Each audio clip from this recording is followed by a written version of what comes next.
So, like, for this main event, for that to happen, I think it kind of like, it kind of served no purpose, but at the same time, but we'll see how the tables turn. I personally think that Wade Barrett he could have crowned Wade Barrett the champion, and then he books like Cena and Orton in like a triple threat match. I think they should have tried that attempt where they could have had the triple threat match to happen. Then Cena could help Orton get back in the title hunt. I would have done that, and then Cena could challenge Wade Barrett, Orton challenge Wade Barrett, then they could have this triple threat match, and then I think Randy Orton could escape the way to get the title back, or because if Cena was WWE Championship, then they could have their face-on-face feud. Or for Orton, well, he's probably gonna turn heel anyway. I mean, Orton is trying to becoming a good guy now. I mean, he's not like as the villain as he used to, because he was a powerful villain ever since leaving Evolution. I liked him as villain there when he left Evolution, because with Evolution he was just an arrogant, all he was just arrogant. He was just very egotistical. But with him there, he was a powerful genius. He was more like aggressive. So his feud with Triple H served off very well, and I was very glad about that. But for the most part, for this match to happen, I would have had the triple threat match. So there's gonna be there has to be some purpose behind that storyline where Cena gets fired. Like for Cena to get fired, I think it was I think it's gonna be part of the storyline, but I think he may take a break from wrestling and to go off for 4 or 6 month hiatus from wrestling. That's what I'm thinking. They return at the Royal Rumble or WrestleMania. Like for the most part, I know people have been spazzing out about that. Sorry, that's my phone going off. So sorry, that's my phone going off. But for the most part, I think Cena will make his big return, and then people will forget about that stipulation. But for this purpose to happen, I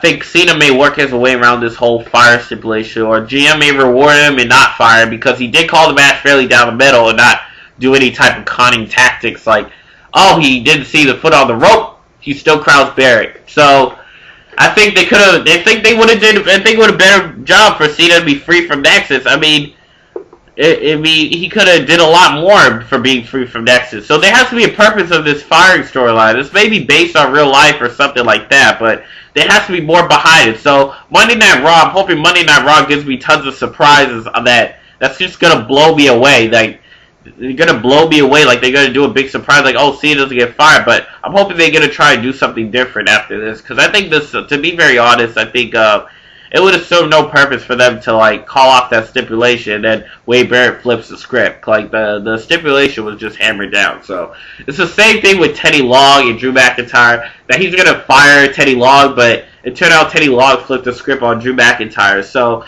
this is what I'm comparing it to about, to be very honest. And for Cena and Orton to be fired, I think for Cena to be fired, John Cena, I think you could say a little bit it served no purpose, but there's a little bit more purpose to it, to be very honest. So I think this thing did play fairly well. I mean, I didn't think the match was too great. They did drop the ball. Like, this main event wasn't as anticipating, but hopefully they really do something different on Monday Night Raw besides Cena just cliche does a farewell address. I think it's just going to be ridiculous, to be very honest. It's just such baloney for him to do a farewell address and then eventually comes back. Like, it kind of served no purpose. Like, it serves no purpose for him to, like, say he's fired. I want Wade Barrett to come out and open up Monday Night Raw fairly. Hopefully Monday Night Raw opens off very well with Barrett and Cena and not other crap going on with Lake Cool or Daniel Bryan. But hopefully they start it immediately. But if they're going to build that up and do it later time, hopefully they do a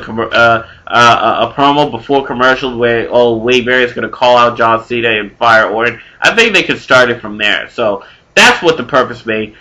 That's what they did. That's what they could pull, or that's what they could like start to pull off right there. So for the most part, I'm hoping that that Wade Barrett could do something different or really spice up this momentum for Cena to fire Barrett. Barrett to fire John Cena. I'm hoping to, because I'll be tuning in Monday Night Raw tonight, so I'm hoping to see what happens. But for the most part, I'm hoping that I expect something different and something that would spice up my attention that I could be so nervous and suspenseful about. So This is the Rendog Extreme. Leave your comments below. Subscribe to me up there. This is my second part of this review, so I'm sorry if I cut off a little bit, but I was going to do 2 parts about it. So Rendog Extreme. Peace out, because I know this is the biggest deal ever. Because I know people were spazzing out about this result, like, why is he fired? Or people look so steamed about it, but...